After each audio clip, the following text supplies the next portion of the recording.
The thoughts, views, and comments expressed by the hosts, guests, and callers on Beyond the Headlines are not necessarily those of management, ownership, or production unit of the Verizon Media Group.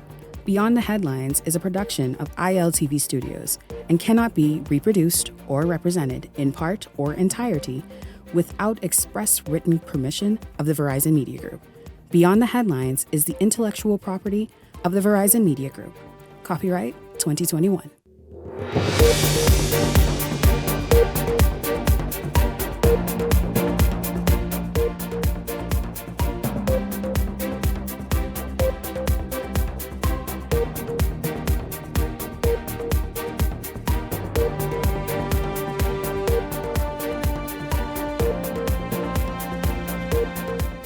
Coming up tonight, the impact of the increase in boating fees pronounced this past holiday season. In fact, on the second day of January, residents of Harbour Island say the economy has come to a crawl. Meanwhile, an activist says the new fees are a great idea.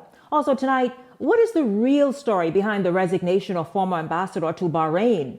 Also, the reported Bank of Bahamas hacked accounts. Tonight, we look at Taran Mackey. And later, meteorologist Wayne Neely has penned a new book. It's his latest, right at the top of the year. He's here to talk about it this evening. This is Beyond the Headlines. Good evening. I'm Shanique Miller. It's great to have you along. Residents of Harbour Island say Christmas season last year looked a lot different than years prior. Before, they say the marinas were empty all around the small island in Eleuthera and the economy at a standstill. Those residents say the new $3,000 boating docking fees are to blame and are calling for the fees to be revised. However, Prescott Smith, an activist in Andros, says the fees are right and very much overdue and need to remain in place. Well, tonight, Martin Lee Grant and Prescott Smith join me via Zoom. Gentlemen, good evening to both of you. Happy New Year. Happy New Year to you. Hi, Happy New Year to you and Happy New Year to the Bahamas. I will start first with you, Martin Lee. First of all, welcome to the show. Let's just talk about what you say is a major issue that stunned the residents of Harbour Island this past holiday season. Well, let me say this. Harbour Island has been a booming little economy for a very long time. Yachtman's paradise is Harbour Island, and we have a lot of yachts that used to come here. This year, for some reason, they're saying that because of the increase or the spike in the fees, they cannot afford to come here, so they went to Turks and Caicos. But you must understand that Harbour Island has a lot of ABV, and the hotels we had a great Junkanoo. Do not jump ahead of me, Martin Lee. Let's stick to one, Martin. One topic. Let's talk about the boating fees. Let's go right back there. What were they paying before this holiday season? $350. Is it a day, a month, a week? What?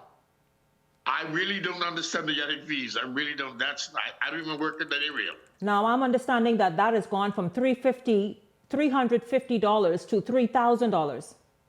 Yes, it has. Now, Martin, how did it impact the island and the island's economy this holiday season? Like, give us an example of what Harbour Island looks like before this past season, based on, and then of course compared to what happened just a few days ago.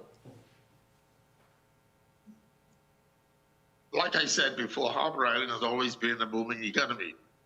But with the absentee yachts, it looks like a desert. Because the yachts play a vital role in the economy in Harbour Island. We have yachting basically year-round. Preston Smith, I want you to join in right now, because how do you see this? How do you explain it? Martin Lee Grant, in fact, and he told me before this interview that, listen, those fees are a bad idea. The Harbour Island's economy that's been booming, we all know that for many, many years now, is basically a shell of what it used to look like, even though he mentioned the hotels are full. Otherwise, the island is booming. But that key component of the tourism industry and the tourism market has come to a standstill. Are these people throwing a tantrum, Preston, do you think? I mean, these are multi-millionaires. I'm not sure, and listen, if the fees need to come more center, then fine, let's do that. But what do you make of how they have just picked up and gone elsewhere? Yeah, I think, Shanique, first of all, I want to bring clarity to this issue, okay? because there's a lot of misinformation being put out there as it relates to these fees. You notice the $3,000 is thrown out there, but nobody says that it relates to a certain size boat at the end of the day. So there are different range if you're paying $500 or $600, or if you're paying up to $4,000 for a 100+ feet yacht, and that is an annual fee. No, wait, And no, at the end of the day- wait, Prescott Smith, slow. I know you talk slow because I can need you to speed up as a matter of fact, but slow right down right there. You said, depending on the Yes. size of the boat, the new fees are from $400, $500, $600, $700 all the way to $4,000 based on the size of these multi-million-dollar yachts? Yeah. And it's a one-time-a-year fee? And this is an annual, yes, and this is an annual fee. And so this issue cannot be used in any political way. This has to do, Shanique, with our resources, and we need to educate the boating community about what the issues is. If you want to come and continue to come to the Bahamas and enjoy the rich marine environment in our country, we need to understand what is clearly at stake here. I've checked the fees at just one marina in Nassau, and no one is complaining about going and spending $7,000, $8,000 a week to a marina at Paradise Island. I'm quite aware of which one you speak. Yes, and I'm not going to call the name. I'm just showing you I've done my research on this issue from Abaco, the entire length and breadth of the Bahamas. And yet, if you look at someone spending let's say not $8,000 a week, let's cut it into 50%. But yet, the government or the Bahamian people, when it comes to these marinas are located in our marine environment. There are billions of dollars worth of seafood extracted annually from our marine environment. We need to educate boaters about the whole range of issues to ensure that when you come here and you want to continue to get fresh hog snapper or conch or lobster or grouper or tuna or wahoo or mahi-mahi, that at some point the Bahamian people have to be able to collect resources, to manage the environment, to restore the environment. I'm speaking, Shanique, as someone who is very active in conservation. We have a project right now that is going to cost over $1 billion to open up hundreds of nursery systems that are blocked or restricted around the Bahamas, so that boaters who come here would be able to enjoy the rich marine resources of our country, but in a sustainable way. They're not telling you about a lot of illegal activities that take place in our country running businesses. Shanique, don't take my word for it. I've done my research and spoken to several yacht brokers who said, okay, we rent this yacht for $500,000 a week, up to $1.5 million a week, running businesses throughout the Bahamas. Now you're saying they're not. Go on. I know you're right. It varies, and we know these are the most wealthy of people anywhere on the face of the earth. And to be complaining about now, obviously, depending on where you go, the fees are weekly versus the annual fees you're talking about, right? Every fee that they're paying, Shanique, this is an annual fee. That if the boater is staying in the Bahamas that length of time, that is what the fee covers. Now, if you leave the Bahamas and you come back, there is a new fee, but they do have a range that a boater can spend $1,800, and that can last for 2 years in and out of the Bahamas. So rather than us scaring the boaters away and making this a political issue, we should be educating boaters to say, look, the Bahamas and its rich marine environment, if you want to continue to be able to enjoy it, don't just think about paying the marina fee and who owns the marina. What about the Bahamian people? This is an issue. Let me show you how you can silence this whole issue. If you say now a boating fee doesn't cost you anything in the Bahamas, but you no longer can catch wahoo, tuna, mahi-mahi, yellowfin grouper, Nassau grouper, lobsters, conch, red snapper, queen eye snapper, you would find at the end of the day, you would not have this discussion at all. Billions of dollars of marine resources are extracted from our environment. And I invite you, Shanique, because this is a serious issue and this is about ownership of our resources. It is. I invite all of these critics who think that they want to challenge this issue and make it a political.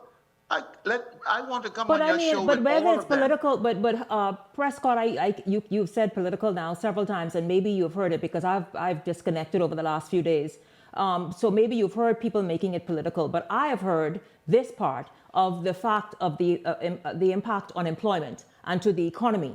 And I want you to just stress what you've said, though, because still I want to get back to the point that these are very wealthy people. And if this is an annual fee, and I'm not talking about when they go on Paradise Island, what they pay for a week when they decide to stay, but they rent them, as you very well put, for $500,000, $1 million, over $1 million for a week. And so the thing is, to complain and come and rape our waters and do all the rest of it, how do you balance that? And then how do you balance the fact that these people are threatening employment and saying that, oh, well, I guess you want to have a certain amount of people out of work?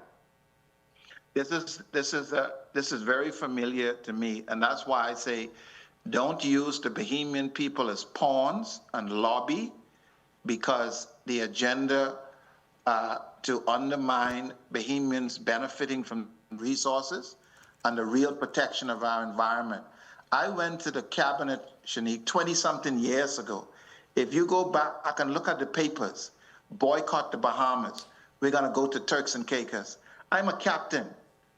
I travel around to every island in this country and circle the Bahamas, not 10 or 20 times as a former Defense Force person. Don't tell me that we're stupid and I don't know what it costs for fuel to pass the Bahamas and go to Turks and Caicos. Don't tell me that we don't know the value of our resources when I know that the Dominicans come here poaching in our waters, the Hondurans, the Cubans, the Americans. It's knowing the value of what you have.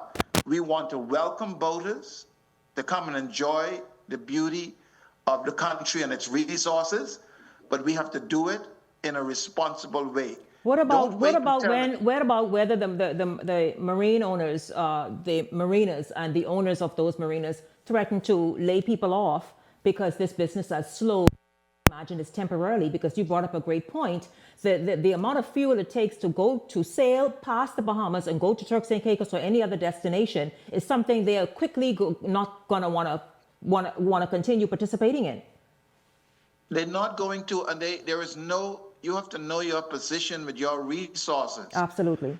There is no place, I can tell you this, from living in the marine environment, we should be educating the boaters about this isn't an issue of just fees. Notice no one is complaining about the marina fees, even though they are 100 times more than what the government is saying that the Bahamian people are entitled to, for the fact that you are accessing these resources, you're enjoying the beauty of our country.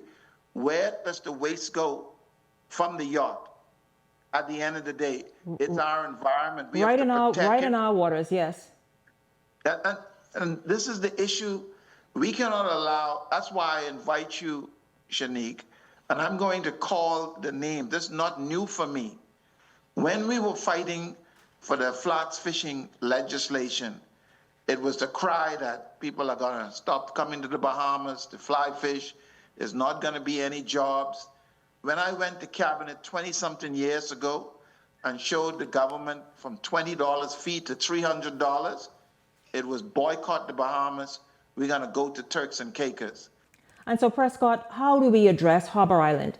You see Martin Lee Grant, he's a community leader there on Harbor Island. He is saying that business has slowed. We know it's not slowed entirely because there's still tourism on Harbor Island. But of course, when it comes to the yachts that normally frequent it, How do we address that to make Bahamians understand and not be shouting bloody murder because of this instance here, and instead support what's happening because it's to our benefit? I agree with you, and Martin and Bahamians need to understand that I am very sympathetic and concerned about how our people survive. And that's why I feel very strongly that we need to educate the boating community and not have this issue being driven by various interests who don't want to be honest and tell you. The head of the Marina Association should tell you about the contract that they have where they were collecting millions of dollars in fees. And because they don't have such an arrangement anymore, everybody is crying all of a sudden. Don't use the Bahamian people and use this issue around our resources. That's what Prescott, this is what, Martin, I'm going to let you speak right now, Martin Lee, I'll let you speak right now, but Prescott, that's what I want to say. We have got to educate ourselves because all of a sudden the voices are very loud. And I'm not saying if the fees are unreasonable not to revisit it, but certainly our nation, our treasury must benefit from something that is an extremely lucrative industry and has been largely untapped all these years. Martin, go ahead. Okay, I was going to say is that when the others come here, they spend a lot of money on the little island, going to the gift store, buying little gifts to take back home. But Prescott, you have a lot of points there because a lot of them come and they rape our natural resources. They even pollute our waters, with having the extra tanks. So a lot of things are going on, but who's going to monitor all of this? You need to come to Harbor Island and have a town meeting to explain to the Bahamian people exactly what is happening. I agree. Because the people have no clue to what's going on. I agree. Gentlemen, let me tell you. Gentlemen, let's pick this up. I do apologize for having to wrap up. Let's pick this up next week. Janique, this is a big issue. Yes. And you have to lead this to the entire country because there are things that, Martin, they don't want you to know. Tell Peter Murray from me that Prescott said, tell the Bahamian people about this contract that was broken with the government. Okay? Right. Where a lot of the unaccounted resources that belongs to the Bahamian people that they cannot give an account for. These are the things that, there's a lot of people are crying foul. Mm-hmm. He's not telling you about the hundreds and hundreds of illegal business operations operating in the country, that they are now lobbying to reverse these fees and getting genuine people like Martin and boaters who love this country, trying to rally them up for a different agenda. Gentlemen, thank you both very much. Prescott Smith, thank you. Martin Lee Grant in Harbor Island, thank you. By the way, Prescott is in Andros. Thank you. We will revisit this, gentlemen. Absolutely. This is Beyond the Headlines. We're just getting started. We're going to pick that up when we come back after the break. Stay close.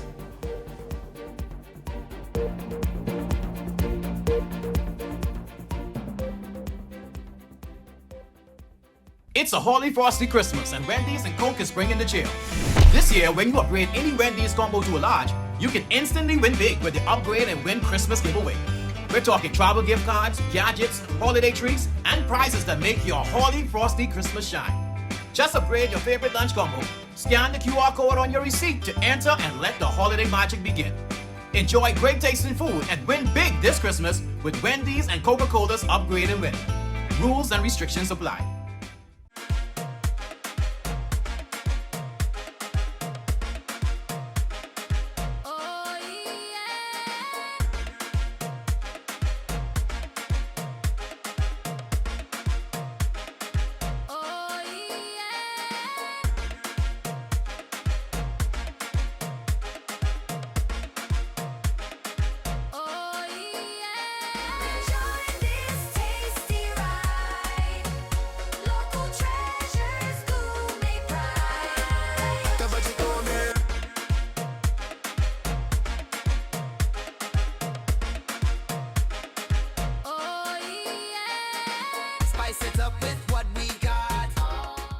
Welcome to Paradise Premium Foods, where exceptional taste meets everyday convenience.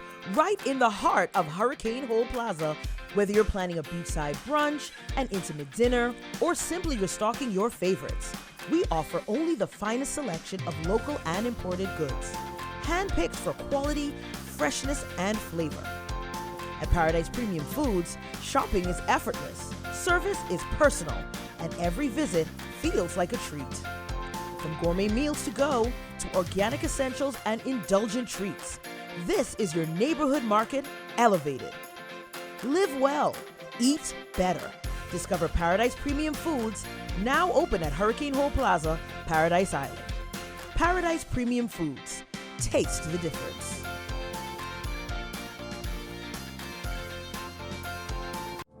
Beyond the Headlines is now introducing powerful TV advertising opportunities made just for you.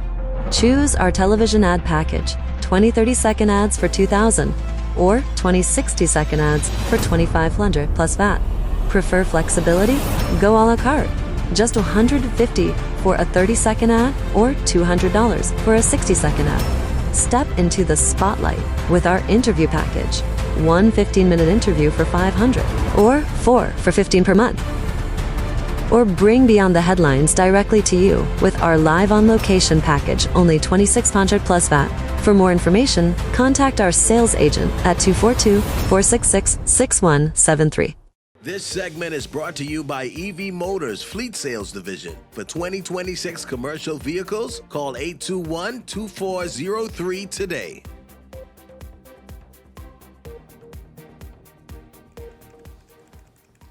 Well, welcome back to Beyond the Headlines for the first Hot Topics panel discussion of 2026. By the way, Happy New Year to all of you. Hope you all are enjoying the new year already. Listen, let's just jump right in. Leslie Miller and Adrian Francis join me this evening. Gentlemen, Happy New Year to both of you and welcome to the show.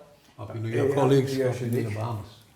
It really is a lot that's happening. I mean, and it really two major issues that continue, one before the holidays and one seems like yesterday or but we'll get to that in a moment. But let's just look for a moment at these boating fees. You saw at the top of the show, I spoke with a resident and a community leader in Harbour Island. I spoke with another community leader and activist in Andros, talking about the boating fees. One saying, listen, these boating fees are a bit much, but he kind of leaned more and understood more what Prescott was arguing. And then Prescott saying, listen, they are not nearly enough based on what's really going on. Gentlemen, your thoughts about this, because I know you both have been following it. Lucianique, I've been following it very closely simply because, one, I do have one or two clients in the yachting industry. There are two sides to the coin, and I know the governor of the Bahamas said that the Minister of Tourism and the Minister of Investment, Justice Cooper, the Honorable, said that they're going to review some of the fees, knowing that it has caused some backlash in Harbour Island, Bimini, and some of the other slips. Prescott is an activist of the highest order. He's been after, we've done a lot of work together, Prescott and I, on natural resources and all those kinds of things. So the reality is that the government of Bahamas needed to tax the ocean. They needed to tax the lax that has been happening in the ocean for a very long time. For decades. For decades. And so you're talking about not only persons cruising the waters, you're talking about not only persons who are coming in, the fees have to be paid. Now the question is whether or not the fees are insurmountable, based on the fact that I know that there are so many persons who have yachts in our country. Those yachts are being booked in our country for thousands of dollars. And aside from them being booked for thousands of dollars, the reality is you have to pay the piper. Simon Wilson have a job, and that is to find the requisite resources for free school fees, for garbage pickup, all these different things. We need the money. And we can't go to consolidated fund without the resources.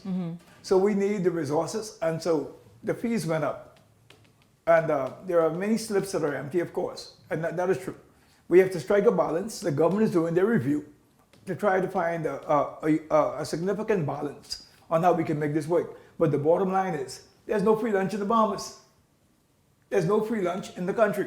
So the reality is that the government of Bahamas needed to tax the ocean. They needed to tax the lax that has been happening in the ocean for a very long time. And you're talking about not only persons cruising the waters, you're talking about not only persons who are coming in, the And so Well, places. there's no free lunch in any nation. And Leslie, this is what I found rather peculiar. The fact that we want to get up and quickly demonize and say, oh, you're costing a number of people, I think it was over 1,000 people, their jobs are on the line as a result of this. But truth be told, we are talking about people who can pay this, people who are operating businesses in this nation where they're doing tours, boating trips, all the rest of it, and they have even no permits that they're paying taxes on.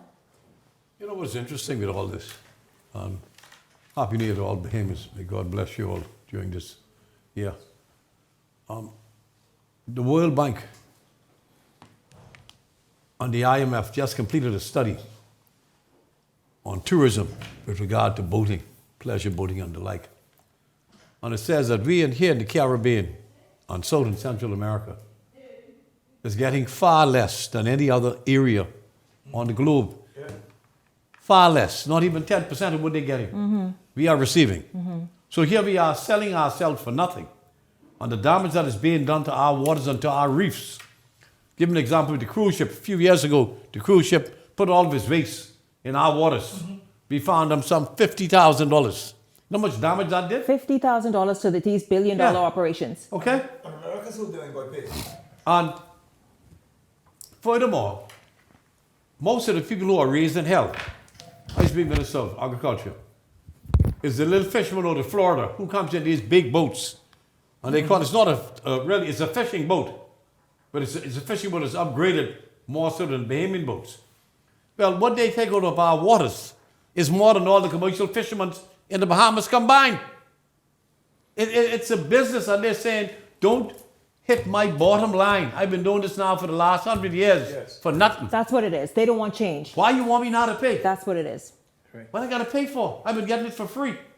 So you see the foreign guys, all white fellas, go on their yachts and they make these statements. I will not be coming back to the Bahamas. Good. Go someplace else. Go to Jamaica. Go to Aruba. Go to the rest of the Caribbean. Your fuel cost alone is going to consume all your money. And they're going to charge you what the Bahamas is probably charging less for. Now, all of us have a responsibility. This is our country called the Bahamas.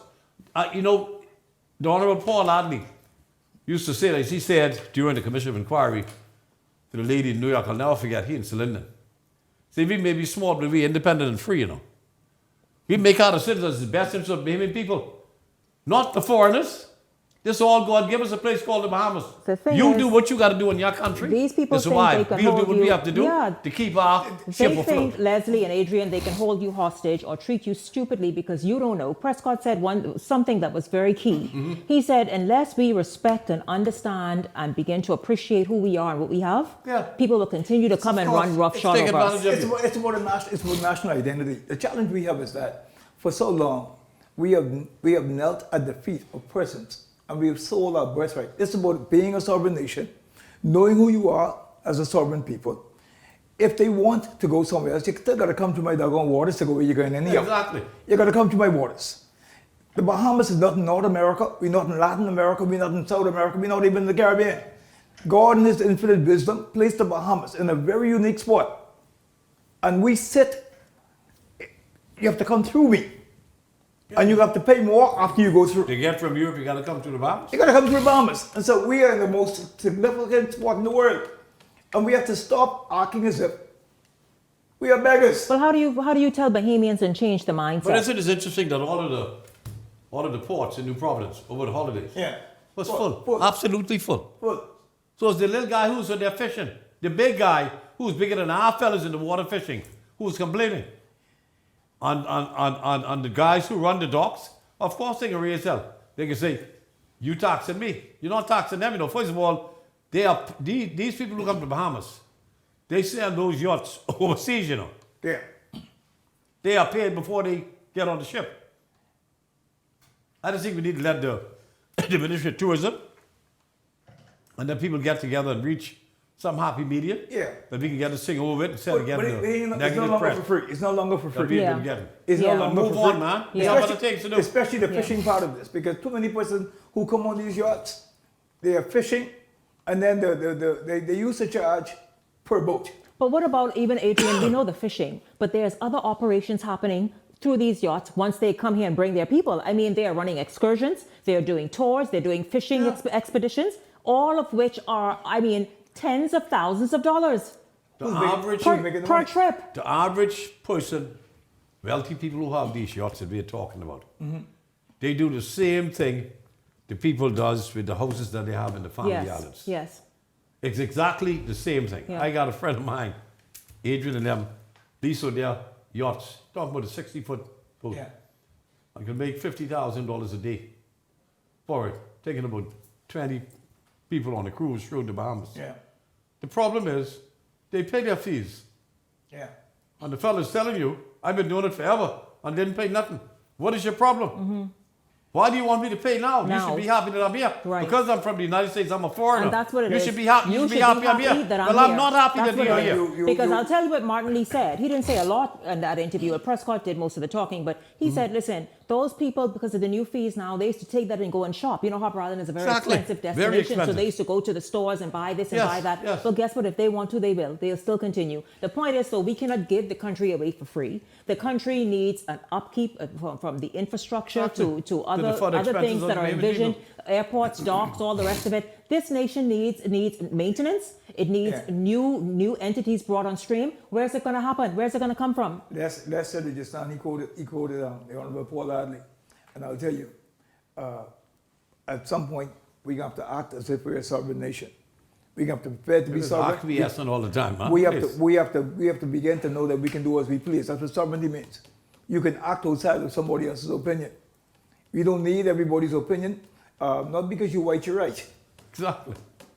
We have to be honest about the situation. It's actually the mighty dollar, not because you figure you have a lot of zeros behind your name that you can go and treat people stupidly let's also be and clear. take advantage of These people. persons don't come to the Bahamas to do as they please without some other Bahamian permission. That's it. So there's always somebody. Oh yeah. There's always somebody who they're working with. Yep. To call for some of these things to happen. And that's the fellow who raised hell to the press. Yeah, let's not. For the master. Yeah, let's not be fooled by the fact that you hear some persons complaining about the enormous fees. Yeah. There's somebody who is getting some funds to ensure that whatever they say is backed up by some Bahamian. Yeah.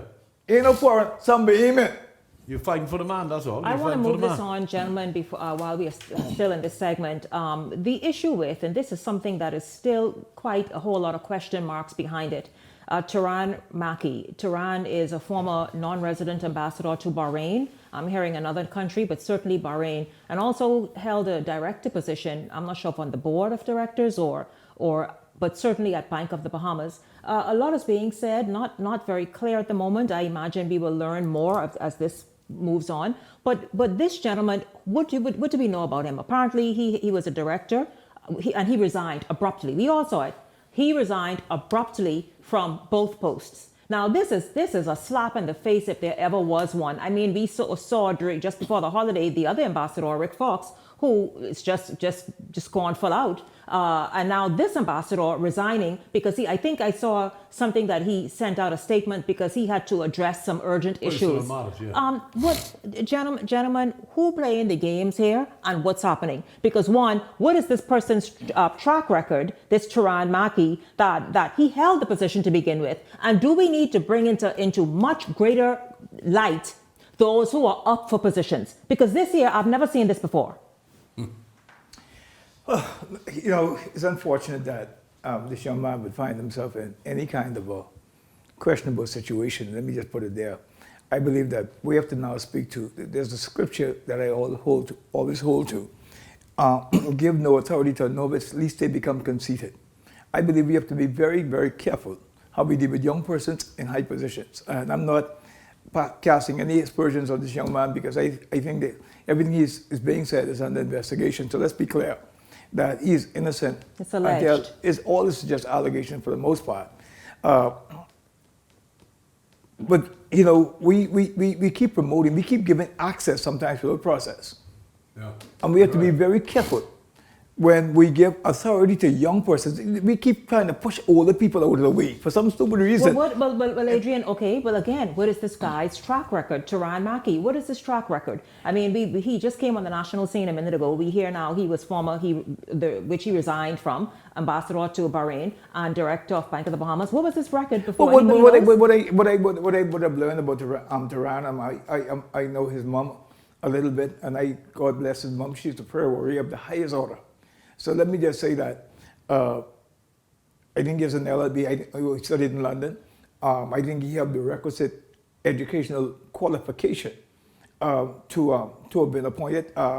Even with that said, we fill up our halls of parliament. We fill up our different organizations in this country. We appoint people to different countries, and sometimes you have to allow persons to actually grow into something rather than putting them in something.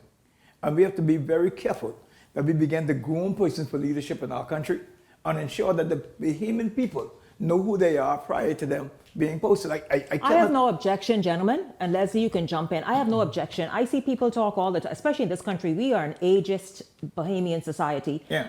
If you pass, I don't know, must see 40, you should think about retiring quick. Yeah, you should think about, because why? That young person over there deserves their chance. Yeah. Let me get off out about deserving a chance. No track record. Deserving a chance where? Who are these people? What have they done? What have they done that's deserving? What's their track record of leadership and work in any community or any industry of deserving high office such as the title of ambassador or director of a bank? What are the criteria?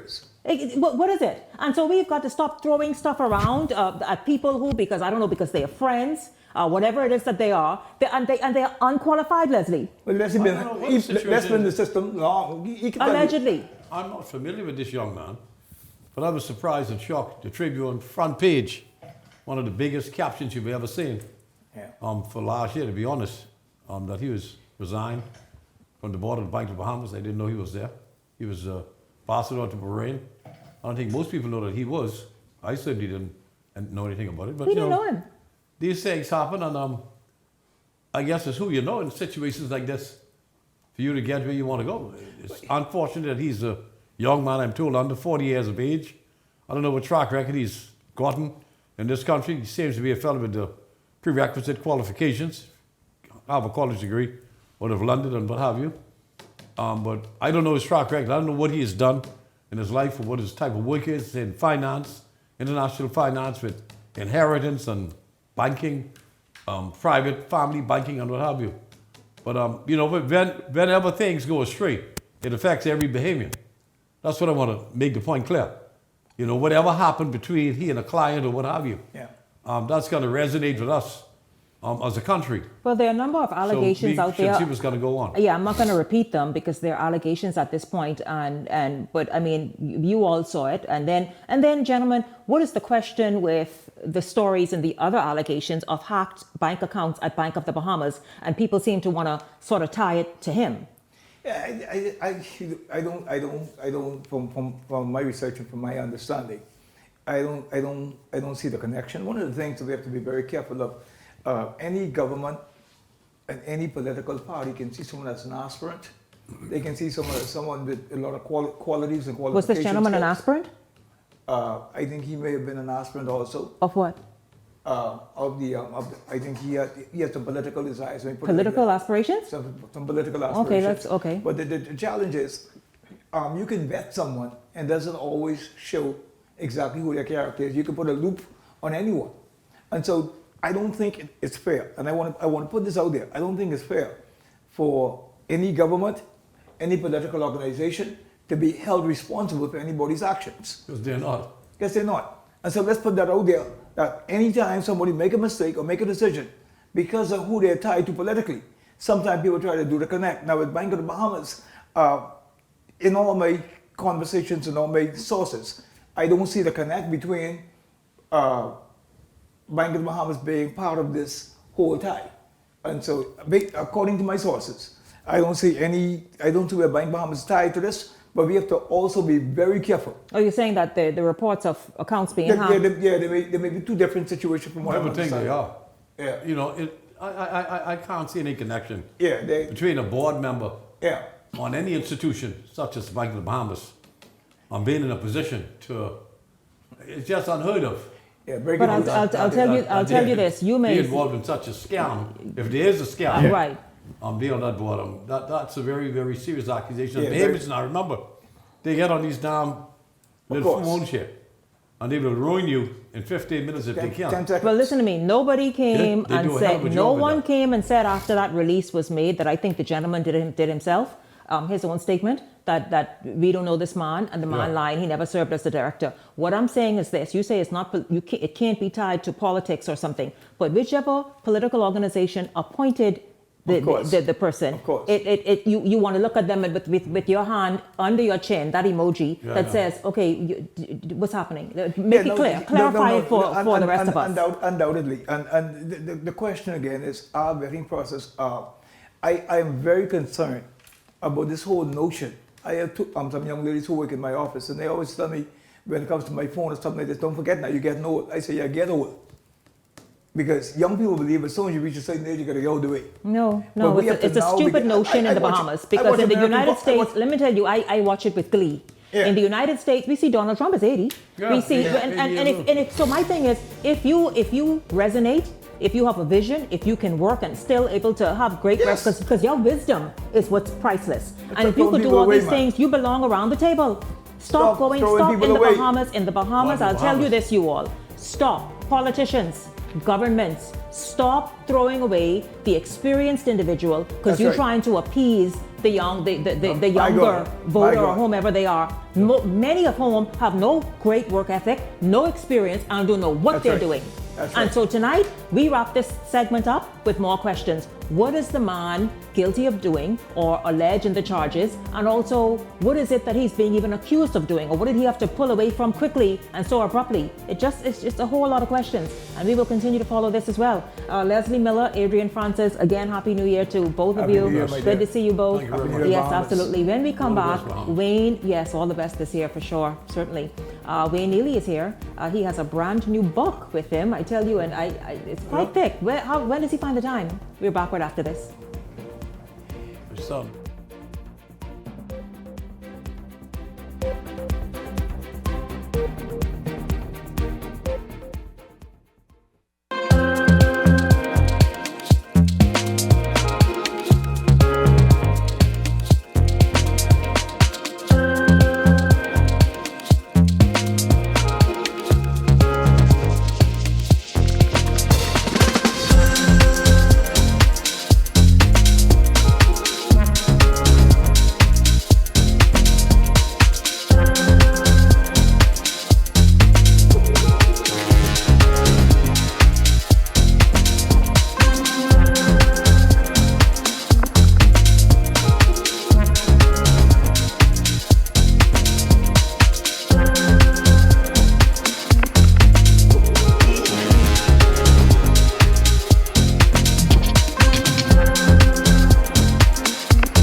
The race to 2026 is heating up, and the nation's voice is louder than ever. Here on Beyond the Headlines, we're checking the mood, the momentum, and the message of the people. I'm Shanique Miller. Each week, we're taking the temperature of the electorate to see what's really driving the nation. Who's connecting? Who's cooling off? What issues are heating up ahead of 2026? This is Temperature Check 2026, where journalism meets the nation's heartbeat.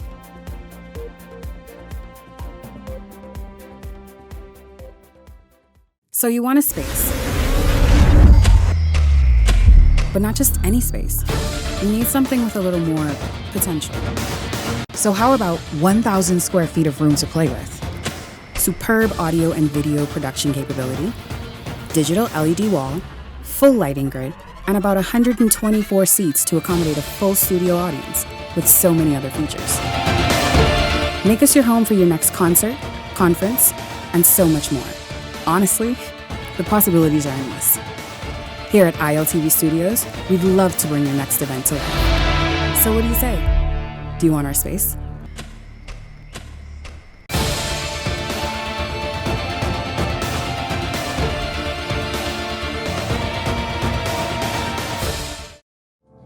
Beyond the Headlines is now introducing powerful TV advertising opportunities made just for you. Choose our television ad package, 20 30-second ads for $2,000 or 20 60-second ads for $2,500 plus VAT. Prefer flexibility? Go a la carte. Just $150 for a 30-second ad or $200 for a 60-second ad. Step into the spotlight with our interview package. One 15-minute interview for $500 or 4 for $15 per month. Or bring Beyond the Headlines directly to you with our live on location package, only $2,600 plus VAT. For more information, contact our sales agent at 242-466-6173. This segment is brought to you by EV Motors Fleet Sales Division. For 2026 commercial vehicles, call 821-2403 today.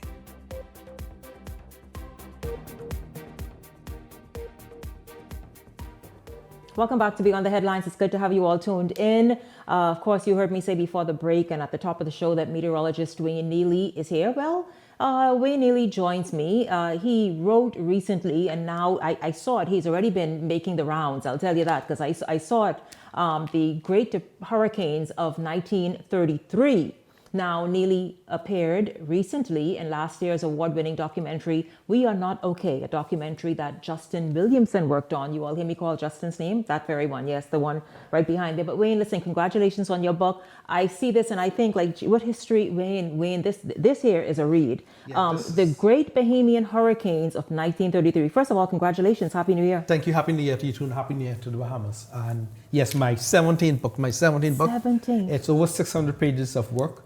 My greatest book so far to date, and took me about 2 years to write this. And initially, actually, I started writing this just before Dorian struck the Bahamas. Mm-hmm. This was supposed to come out in 2019 when Dorian struck. But when Dorian struck, I put this on hold and started the process of writing the book, the New York Times best-selling book on Hurricane Dorian. And interestingly, this is my second New York Times bestseller. So this is on the New York Times bestseller list already? My book company just called me Congratulations, Wayne. When was this released? This was released about 2 weeks ago. About 2 weeks ago? In the United States, yes. In the U.S.? Yeah, just came into the Bahamas. I just got... Wayne, you are kidding. And already this has made the best... Yes. Congratulations, Wayne. It's my second one. You have been doing incredibly well. I mean, Wayne, you heard him, this is number 17. And so Wayne has been writing books. He's been on this show several times. And always talks about his work, and he's recognized for his work. I mean, he's appeared on, you heard me talk about the documentary that Justin worked on, but on Nat Geo, National Geographic, and just a number of various documentaries about the weather, about systems, storms in the Bahamas, and also work with many of those people. Yes, I did 4 documentaries last year, and I have 3 more so far booked out for early this year. That is amazing, Wayne. Awesome. Wayne, so tell us about the Great Bahamian Hurricanes of 1933. In 1933, you had 5 hurricanes impacting the Bahamas. One was a Category 5. We've only had 4 Category 5 hurricanes impacting the Bahamas. And in 1933, the Great Cuba Brownsville hurricane was a Category 5, which devastated the Bahamas. And you had the Great Treasure Coast hurricane. Remember, in 1933, they never named hurricanes back then after men and women. They named them after the city or town they devastated significantly. And this one, it devastated, it was 5 hurricanes that impacted the Bahamas. And in that single year? 5 of them, devastated. And imagine the devastation that you had with Dorian on Abaco and Grand Bahama, transpose that to every single island in the Bahamas. And that's what these hurricanes did. The Great Treasure Coast hurricane, and there were 48 persons which died in the Great Treasure Coast hurricane of 1933, and that devastated every single island in the Bahamas. And you had other hurricanes also devastating the Bahamas as well. Mm-hmm. Now, Wayne, let's just talk about this book. Where is it sold locally so people can get their hands on it? I know people already spoke to you in the newsroom and said they're interested in a copy. I imagine people now stop you frequently and ask the same thing. Yes, people have been selling a lot since they came out. They came out just before Christmas, and they've been going exceptionally well. It's available now at Logos Bookstore in the Harbour Bay Shopping Center, and it's going to be locally at other bookstores as well. Yes. Okay. Now, what inspired this book? I know, of course, you folks, the focus is those 5 hurricanes in 1 year, 1933. But obviously, a lot of research went into this. Yes, I Where did did you find this information? A lot of research, and pilot? in fact, this book, when I started researching this book, information that came, I got some information from this about this book. Was not available anywhere. The pictures that you see in the book, they were not published anywhere before this book was published, and they're not available anywhere. So most times you're going to see original pictures from the 1933 hurricane season that's included in this book that's not available anywhere else. And it was a treasure trove of information I got from the National Archives, here locally, and I did personal recollections. I spoke to one person I spoke to before he passed away, Honorable Loftus Roker. He told me his recollection about this storm and how impactful it was to the island of Auckland. Back then he was living on the island of Auckland before, and it devastated his home and devastated the entire island. And I think 15 persons in Auckland died from this hurricane alone. And so, and I got sources from University of London. I got some other additional sources from in the United States as well, from National Hurricane Center.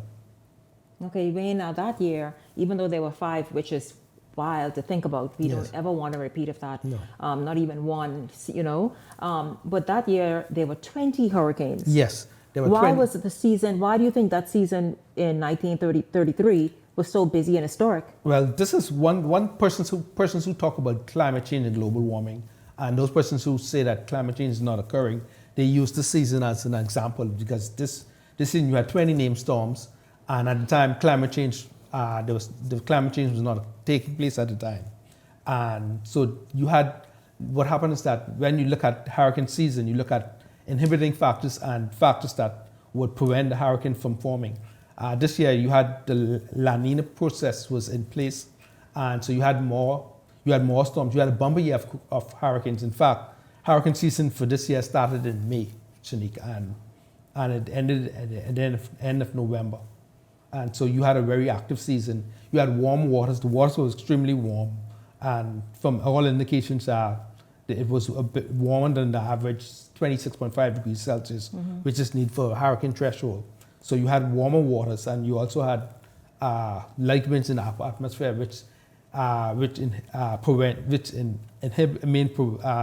hurricanes to go extremely high into the upper atmosphere and become devastating storms. Very interesting. Now, what role did the Family Islands play before, during, and after that season? Well, mind you, in 1933, the economy of the Bahamas and the people of the Bahamas were different then. And by that I mean most persons were living on Family Islands, and sponging was the number one industry in Bahamas, and most of that was concentrated on different farmlands, especially on islands in Lutra and Exuma. So you had a lot of persons living on those islands.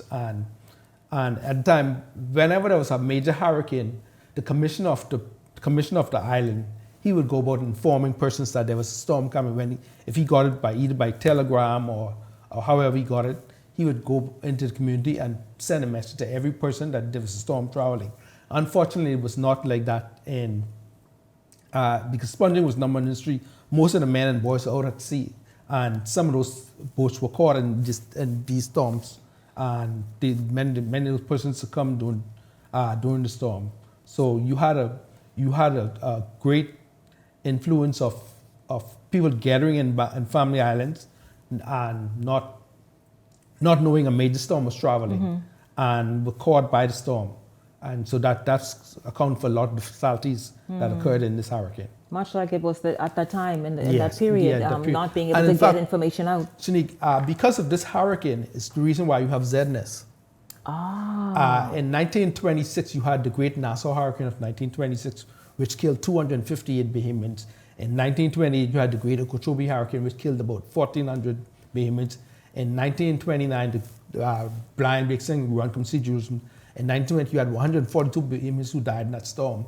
And in 1932, you had the Great Abaco Hurricane, which killed 18 persons in Abaco. And you had the Great Treasure Coast Hurricane, which killed 48 persons. And after that, the residents on the Family Island started complaining bitterly to the governor and to the King of England. And they started complaining, look, you need to find a way to stop these storms from killing our men and our boys, because when those storms were, when those persons died, the family structure was really felt in a significant way, because the father and the boys were the breadwinners of the home, and if you took them away, you basically was disaster for the remaining family members. So those persons started on family. You can imagine how it disrupted and tore through so many of these family island communities. And they started complaining, and they said, look, yeah. you need to get a radio station, so the Bahamians from Grand Bahama in the north to Abaco into Nagua in the south can know about a storm coming before the storm actually impacts the country. Absolutely. And that's why ZNS came about. Wow, well, that's really, hey, for a good reason, right? Hold up the book so that they can see it. This book is available at Logos. Is there a Kindle copy? Yes, it's Kindle. We're also available online, Amazon.com, Barnes & Noble, all the major online bookstores. And it's available as an ebook, as a hardcover, and as a softcover. Yes, the Great Bahamian Hurricanes of 1933. Listen, the kind of year we don't want to see at all. Wayne, I thank you very much. Happy New Year to you. Thank you. Of course, looking forward to speaking with you more of good news, good weather news. Thank you very much for being here. Okay. And thank all of you for tuning in this evening. Happy New Year once again. For the entire Beyond the Headlines team, my whole crew back there, Happy New Year to all of you. Looking forward to having some amazing shows and discussions as we move forward in this election season. Meanwhile, though, I am wishing you all a wonderful weekend. Until Monday, I'll see you then. Have a great weekend, everybody.